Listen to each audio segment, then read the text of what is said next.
सबको जय यीशु की अनुग्रहकालीन अनुग्रह वाणी सुनने के लिए मैं आप सभी लोगों का हार्दिक स्वागत करता हूं।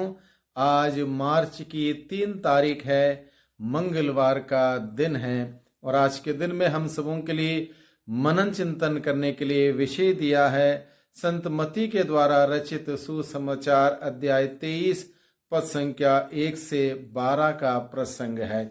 इस प्रसंग में मुख्य रूप से प्रभु 4 महत्वपूर्ण आध्यात्मिक बातों को हम सबों के सम्मुख रखते हैं। सबसे पहली बात, कथनी और करनी में एकता होनी चाहिए। जो बोला उसके अनुसार जीवन होना चाहिए, यह प्रभु को पसंद है। जो बोला उसके विपरीत जीवन, यह प्रभु को पसंद नहीं है। दूसरी बात, दिखावे की भक्ति से सावधान रहने के लिए प्रभु हमें बताता है।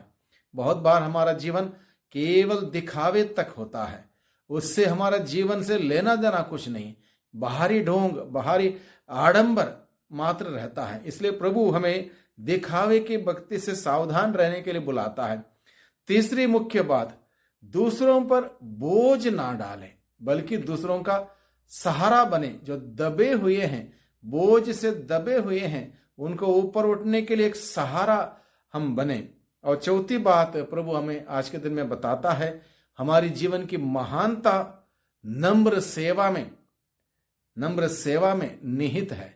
यानी कि जो नम्रता से सेवा करता है, प्यार से, उससे हमारी महानता निर्भर करती है। और अंत में एक ही गुरु और एक ही पिता, उसी के अधीन हम रहें। इस प्रकार से प्रभु आज के दिन में हम सबों को इन बातों पर ध्यान देने के लिए हमें बुलाता है कि शास्त्री और फरीसियों की शिक्षा और उनके आचरण के बीच अंतर को प्रभु हमारे सम्मुख रखते हुए हम सबों को शास्त्री फरीसियों की उस जीवन से बचने के लिए, जो कि डोंग का जीवन था, दिखावे का जीवन था, आडंबर का जीवन था, उससे बचने के लिए प्रभु हमें बताता। वे हमें सच्ची धार्मिकता, नम्रता और सेवा का मार्ग दिखाते हैं। इसलिए प्रभु ने कहा कि हमारी कथनी और करनी एक हो, जैसे स्वयं प्रभु यीशु के जीवन में उनकी कथनी और करनी एक थी, जिसके बारे में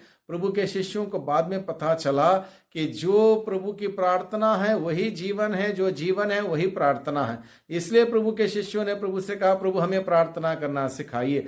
इसलिए यीशु कहते हैं कि वे लोग व्यवस्था तो बताते हैं, सिस्टम तो बताते हैं, शास्त्री फरीसी, पर स्वयं उनका पालन नहीं करते। जो सिखाते हैं, बताते हैं दूसरों को, उसका पालन वो नहीं करते। इसलिए उनका अनुसरण ना करो। जो कुछ सुनाते हैं सुनो, लेकिन उनका जीवन का उदाहरण मत अपनाओ।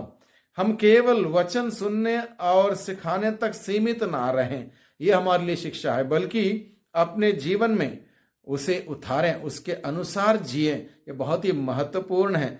ईश्वर को हमारे शब्दों से अधिक हमारा जीवन प्रिय है। अगर हम केवल प्रभु से कहते हैं, प्रभु मैं तुमसे प्यार करता हूं, लेकिन मेरा जीवन उसके अनुसार नहीं है, केवल कहना शब्द मात्र तक है, तो वो खोखला शब्द है, खाली शब्द है। आज के समय में यह हमें याद दिलाता है कि हमारा चरित्र हमारी सबसे बड़ी गवाही है। हम किस प्रकार का, किस अंदाज का जीवन बिताते हैं, वो सबसे बड़ी गवाही बन जाती है।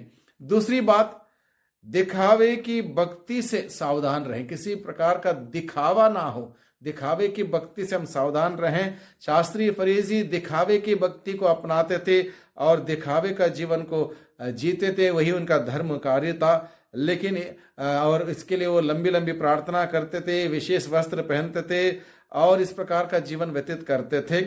इसलिए प्रभु हमारे लिए बताते हैं, हमारी ईश्वर को हमारी बाहरी प्रदर्शन पसंद नहीं है, बल्कि शुद्ध और विनम्र हृदय प्रभु चाहता। हमारे दिल की सच्चाई, ईमानदारी प्रभु ये चाहता है। जब हम सेवा, प्रार्थना या दान केवल प्रशंसा पाने के लिए करते हैं, तो उसका आत्मिक मूल्य कम हो जाता है। सच्ची भक्ति चुपकर भी उतनी ही सुंदर हो जाती है। तीसरी महत्वपूर्ण बात, बोझ ना डालें बल्कि सहारा बने।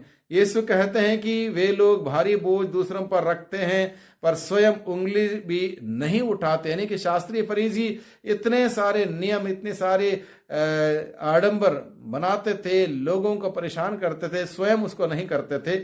इसलिए प्रभु हमें क्या कहता है, हम दूसरों की कमजोरी पर न्याय करने के बजाय उनकी सहायता करें।